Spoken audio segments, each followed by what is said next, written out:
Hey everybody, XCI here, pronounced Shay, and I'm going to be auditioning for AngelArts' Harry Potter Tabletop campaign.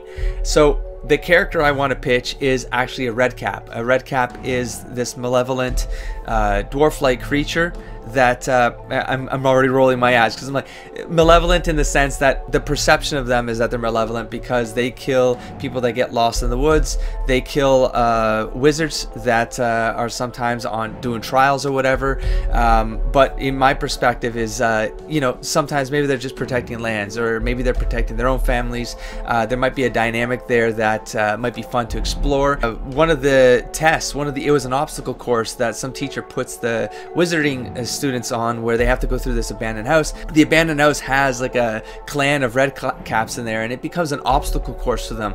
I didn't dig in much further about the context about how that scene plays out, but it's the idea that so you're putting students through this obstacle course that has these dwarf-like creatures that are well known for murdering people that encroach on their territory. Doesn't that sound kind of like a bad idea from a teacher perspective, from a schooling perspective? So my idea was, what if there's this Redcap that is averse to violence, is averse to shedding blood, but part of what the society requires of them is that they become part of these scouting groups that protect the territory, but he refuses to partake in the violence that's required for them to be their role, and so he's called Mudcap, becomes his name. There's this one encounter where they finally run into a group of 3 wizards, and the wizards do get taken out, but he refuses to partake in that. He gets beat up as well and left there with the dead wizards, or they were presumed dead at the time. His scouting members leave him there just to kind of like accept the fact that part of the ritual involves them having to kill their first wizard and then use their hat to soak up the blood of their victims, and that's why they're called Redcaps. The red is the blood of their victims, but that's why he's called Mudcap. He refuses to dip his hat in the blood of victims because he refuses to shed blood. Now, when he's left there, he finds out one of them is actually not quite dead, and in his panic, he actually takes off his hat and he tries to stop the flow of blood. He tries to keep this wizard alive so that this wizard can flee before the brothers come back. There's an exchange that happens there where this wizard, she whispers something in his ear, and then she tries to get away, but she never makes it. And so he's left with the trauma of this being his first victim, despite him trying to save her.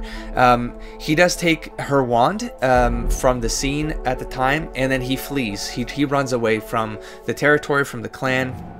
He doesn't want anything to do with it, and he wants to basically find a school and attempt to enlist, and maybe he can help affect policy change regarding the invasive practices of the wizards and causing these species undue distress and perpetuating these misconceptions about them being evil and stuff because of the competitive tournaments that basically use them as fodder, use them as challenges, put them at risk.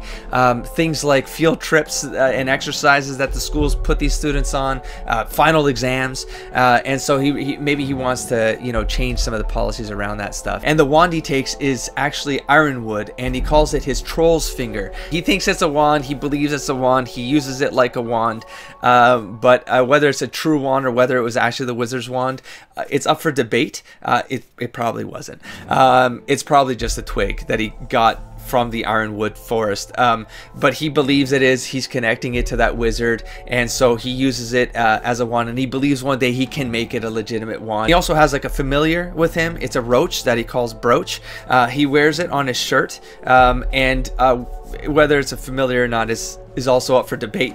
He also collects items. Like he wants to be a wizard. Whether he has actual magical talents is also up for debate. He does do magic. He does magic because he collects magical items over time. I mean, some people say they're stolen items, but that's just nitpicking words because he's borrowing the items until the original owners ask for the items back. Now, he'd be from Northern Europe, and so the way I see it is that when he ran away, he likely joined a circus or a traveling traveling freak show. We call it something like Circus Spiritus, but I do see him as possibly wanting to enlist in Durmstrike, and there'd be some interesting dynamics there because of, you know, who they let in, the idea of the dark arts, and what that could mean to the development of the character. But it being a traveling circus, I mean, he could be in, he would attempt to enlist in any school as long as he's as far away from his original clan as possible. So there's the idea for the character. I hope you guys enjoyed it. If there's anyone in this community who's interested in giving this a shot, you got about 10 days left to do it. So